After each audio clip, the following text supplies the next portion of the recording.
Hello everyone, my name is Faz. I'm a student of Masters of Education at VU Sydney. I'm going to present my presentation and the title is Encouraging Reconciliation Through Decolonizing Education, Integrating Indigenous Epistemologies for Equitable Education Reform. So the introduction is decolonization and reconciliation in education. First of all, let's discuss decolonization. It's the process of challenging Eurocentric narratives in education. Eurocentric means a thing or any perspective or approach that is viewed with the lens of Western narrative.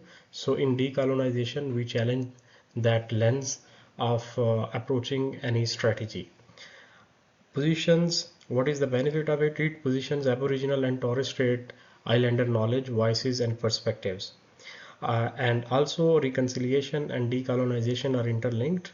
Both require truth-telling and justice. So we cannot think about reconciliation between the First Nations people and the Anglo-Australian people if we are not talking about the decolonization. So both of the things are interlinked and both require truth-telling and justice. And it builds respectful, inclusive relationships in classrooms. Understanding decolonizing pedagogy and how it is linked to the criteria AITSL 1.4. Pedagogy that is reflexive, relational, and culturally responsive.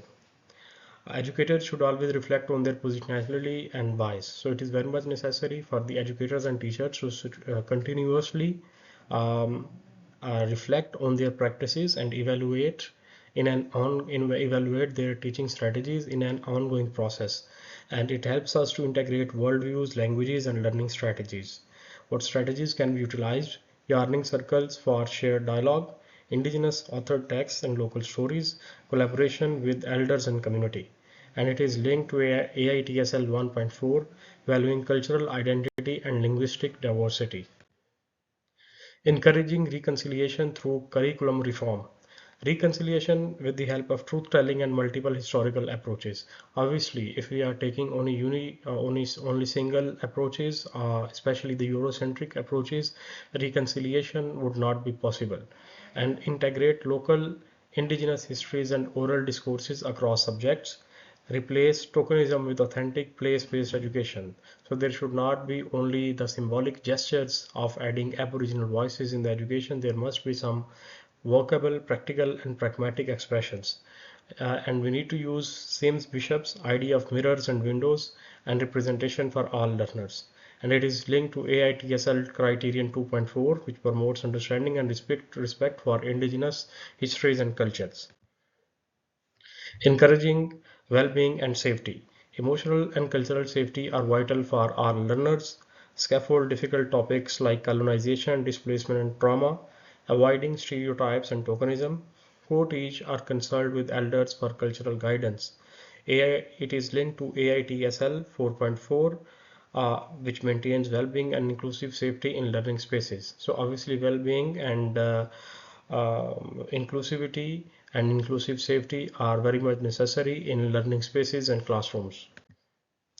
Closing the gap and reflection.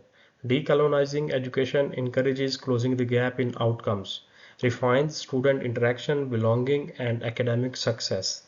Ongoing reflection, professional learning, and community collaboration are essential. Reconciliation is a journey, not a unit. So it is a continuous journey. Educate as supporters of justice, respect, and joint understanding. So here are some of my references and all are given in APA 7 style. Thank you so much. So I have explained that how decolonization and reconciliation are possible, and for that we need to have multiple multilateral approach.